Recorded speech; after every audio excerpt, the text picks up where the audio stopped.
What if I told you the country we live in today, the United States of America, would not exist if our founding fathers had not had a complete command of psychological operations? Now, I'm sure a lot of people are scratching their heads. Did that even exist back then, Florida Maquis? Well, it sure did. It wasn't as easy to identify as it is now because back then most people couldn't even read. What the colonists did was something that had never been done before. And primarily, it got inside the head of the king. That was the big problem. Had the king thought rationally about what the real problem was, he would have not fallen into the trap. In today's video, I'm going to show you this and read you a story that's going to absolutely blow your mind. Because history is repeating itself now. Things are happening, and nobody is looking at the evidence critically, even though it's right in front of them. The King of England reacted emotionally, not with thought, when the colonists rose up. And this has to do with the story of the Concord Minutemen. Thank you, though, to everyone who's joined us over at the Florida Maquis Patreon channel, where we primarily talk about psychological operations. And we're going to do a full breakdown of this over there, too. Here at YouTube, we have to, of course, remain PG. But over there, we can show the real deal. We can show everything and not have to worry about what somebody's going to say about it. If you'd like to join us over there, it's only $1 US per month, even less if you sign up for an entire year. Fully refundable first 90 days, so no risk to you. And trust me, this is something you're definitely going to want to get read in on. Because once I show you today's video, you're going to absolutely sit there with your jaw on the floor. Because there's a story that I'm sure a lot have heard, but they haven't really thought about it.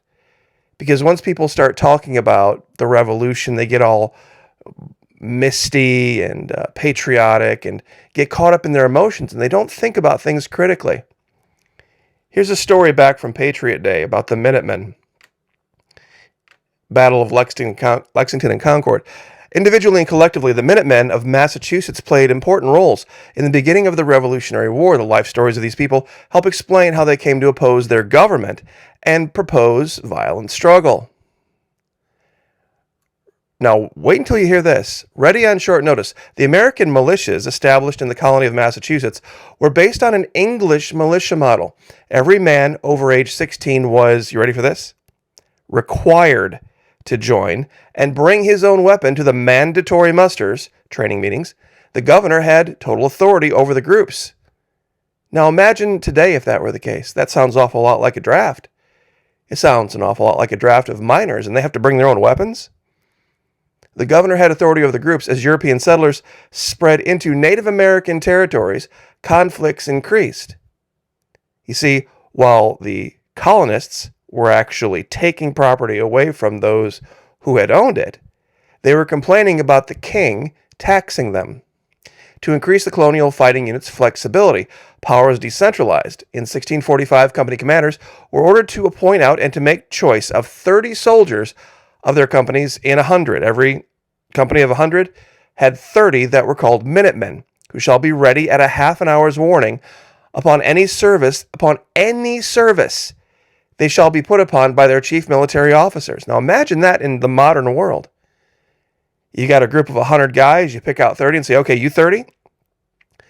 At any point in time with your weapon that you've provided at your own cost, you have to do whatever I say whenever I say it, no matter what. See, we talk about freedom and liberty in this country. It's like, wow, that doesn't sound very, very much like liberty since it was a requirement that everyone over 16 join. By 1756, the designation Minutemen appears on a payroll document, but it was not until 1774 and the establishment of the Provincial Congress that the Minutemen, as we remember them today, were formed. Loyalty to the colony. Many of the militiamen were veterans of wars against the French and Indians. In those earlier battles, you ready for this? This is the craziest part. They had fought in the name of the English crown. So they got their military training from the people they were now turning against. But their true loyalty may have been toward their own colony. Minutemen like Lexington's Ebenezer Locke were third or fourth generation Americans and therefore somewhat removed from their British roots, but the British were financing those wars. The French and Indian War was a British war. They're the ones who sent the muskets. They're the one who sent the ammunition and the uniforms and paid for the food and everything else. Democratic guerrillas. 77 members of the Lexington Training Band stood together on April 19, 1775.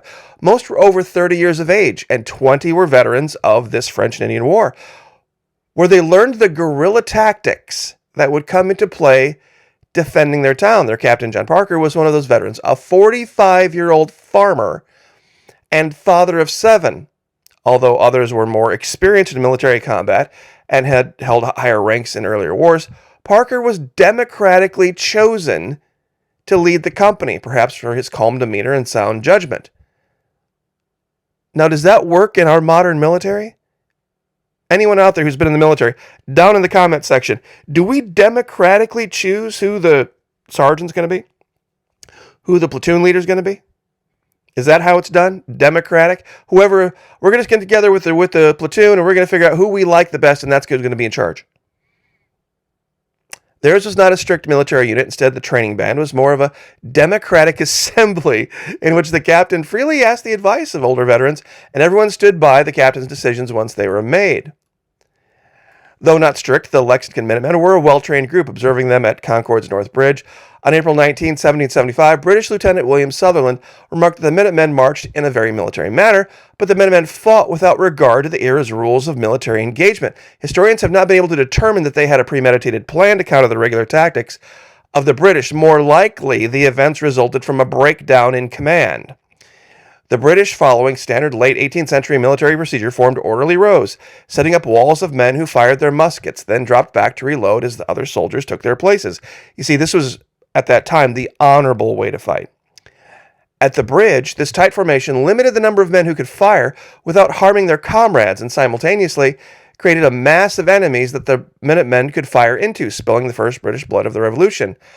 On their return march to Boston, encountering the irregular tactics of the Minutemen, the British kept to the road. It was the fastest way to get out of the danger zone. Ruthless improvisers. Now, if this isn't a psyop, I don't know what is. Fighting for their homes, the Minutemen were ruthless and improvisational. They hid behind stone walls and buildings to fire at the British. At one point in the British flight, Noah Eaton of Framingham found a redcoat in his sights. Quote, "Surrender or die," he commanded, pointing his gun for emphasis. The regular, in the middle of reloading his musket, handed it over and was taken prisoner. Eaton did not mention that his gun, too, was empty. Imagine doing that with an empty musket. Here's a guy who's halfway ahead of you in reloading, and you just decide to convince him by just aiming the weapon and through the command phrasing of your voice to surrender. Because he would have assumed you would never do that if you didn't have a loaded weapon. Rejecting British authority, the Minutemen were quite simply, Americans born in New England. Vast distances of time and space made British authority more of an abstraction than a reality to them. Aside from trade regulation, probably the most important government service they required was defense against the Native Americans from whom they were stealing land and everything else. Once even that function was self-regulated through the creation of local militias, British taxes were perceived as more and more burdensome without any clear benefits. By April 1775, the Minutemen were spoiling for a fight. Psyop 101, ad hominem tu quoque, claiming the argument is flawed by pointing out that the one making the argument is not acting consistently with the claims of the argument. You see, this is all the king would have had to have done. All the king would have had to do would say, look, you're rebelling against me? All I'm asking is for taxes. All I'm asking is that you pay your fair share. And everyone who's in the colonies has family back here, so you are represented by your family back here and where you're from back here in Congress. But that all aside, whether you agree with it or not, you are literally in the process of stealing square miles, hundreds of square miles from people who own them. You're literally conquering them under the force of a weapon and under the British flag. How in the world can you then say that you want freedom for all men? How can you say what we're doing as the government of Britain, who has up until this point trained you and clothed you and fed you and provided security for you, and all we ask is a percentage of the things that you're, oh, by the way, the things you're taking for free, all those streams full of fish, all those forests full of trees, all of that never-ending farmland that you're just scooping up and making a profit off of, we just want taxes on that so we can cover the cost of the ships and the security forces. Now do you see it? See, this is what we talk about. A lot of people say, Florida monkey, that sounds pretty anti-American. Did I lie? Did I say anything that was illogical? Ad hominem argument is any attempt that attempts to counter another's claim or conclusion by attacking the person themselves rather than addressing the argument itself, which is what I just explained. Tu quoque, we just covered that. Literally, you too. This is an attempt to justify wrong action because someone else also does it. My evidence may be invalid, but so is yours. Straw man, that's where you take something that somebody has said, you mischaracterize it, you say, oh, so you're saying this, and then since that's what I believe you're saying, and then you start to argue against your own interpretation of what somebody has done. Does any of that sound familiar? Of course, it's what the media does every day. This is 101. I don't care what videos you watch on YouTube. I don't care who you're fans of. Whether it's the right, whether it's the left, whether it's the libertarians, whether it's the middle, whether it's Trump, anti-Trump, it doesn't really matter. No matter who you are or where you go, you're going to find this. Here's another great example. Mexican president brands Americans as liars. Okay, well, I don't know anybody in my life who hasn't lied at one point or another. But what he was talking about here, of course, was really American politicians. But of course, they don't say that in the headline. American politicians as liars. Now, are American politicians Americans? Yes, they are. A quote from the leader of Mexico, we'll call him AMLO. It's Andres Manuel Lopez Obrador, but we'll call him AMLO for short.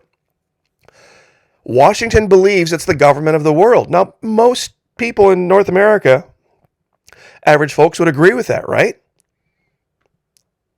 Mexican President Andres Manuel AMLO, let's see if I can just stick with that, has bristled over his government being accused by the U.S. State Department of human rights abuses and dismissed his country's neighbors to the north as liars. Now, reading down through here, it all makes sense. And then you get down here, and, it was in the next article. He talks about the violence being committed by the U.S. government around the world versus the cartel violence. It's like they have no place to talk about cartel violence when, they're the proprietors of violence since, the first Gulf War back in the 90s. Actually, it was, I believe, this article where he actually quotes the Bible, paraphrases the Bible. U.S. must respond to Nord Stream accusation, Mexican president, about this claim that the U.S. was somehow involved in the bombing of Nord Stream. The Mexican leader went on to argue that lying and politicking is in Washington's nature and asserted that the U.S. does not want to change. So they believe they are the government of the world and they only see the speck in someone else's eye and not the beam in their own. Now, this is the Bible's version of tu quoque. So not only are these basic psychological operations tactics important, they're also biblical. This is Matthew. He just quoted Matthew 7. And why behold you the mote that is in your brother's eye, but consider not the beam that is in your own eye? Or how will you say to your brother, let me pull out the mote of your eye, and behold, a beam is in your own eye? You hypocrite, first cast out the beam out of your own eye, and then shall you see clearly to cast out the mote out of your brother's. See, this is why we talk about this. Because it's everywhere. And these tactics are being weaponized. Earlier today, we did a live where the Florida governor was talking about this CBDC and how we're going to ban it in Florida. Now, it's going to be a bit of a stretch to explain this because he did make the distinction between central bank digital currencies, CBDC, and other currencies like Bitcoin and Ethereum and all this other stuff, but they all kind of operate in the same way in the sense that if it's not controlled by a central bank, somebody somewhere is controlling it. And given that Florida is an international destination for all sorts of tourists from everywhere, I think Florida is going to have to just accept the fact that at some point, along with other currencies, all this is going to have to come into play where if you travel to Florida, you'll have the ability to pay for things in Russian rubles, in yen, in American dollars, in Bitcoin, in Ripple, in Monero, in anything you want. That there's got to be some type of a way, these kiosks where you can, even we were talking about gold, paper gold. If you had investments in gold and you had access to those on your phone, that you could somehow convert your holdings in gold into any other currency you want, depending on what you needed and where. Because that would actually be kind of in line with what the founding fathers had to deal with when we started our country.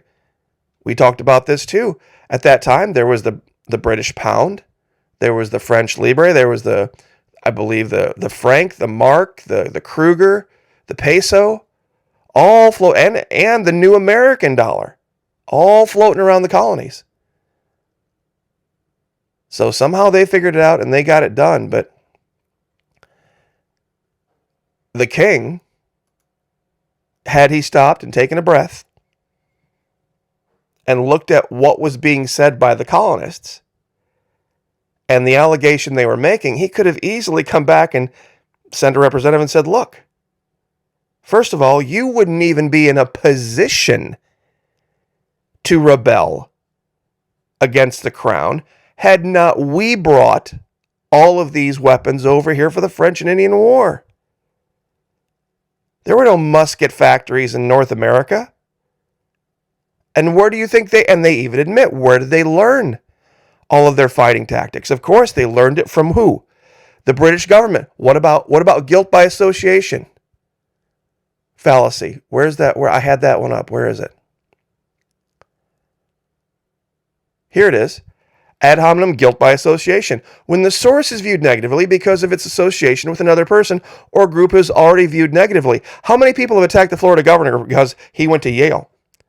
Shouldn't we then apply that same tactic to the founding father? Well, look, our founding fathers got most of their military training from the British Crown itself. And some of them had actually served under the British Crown. So there's no way we could have trusted them to be leaders of the revolution.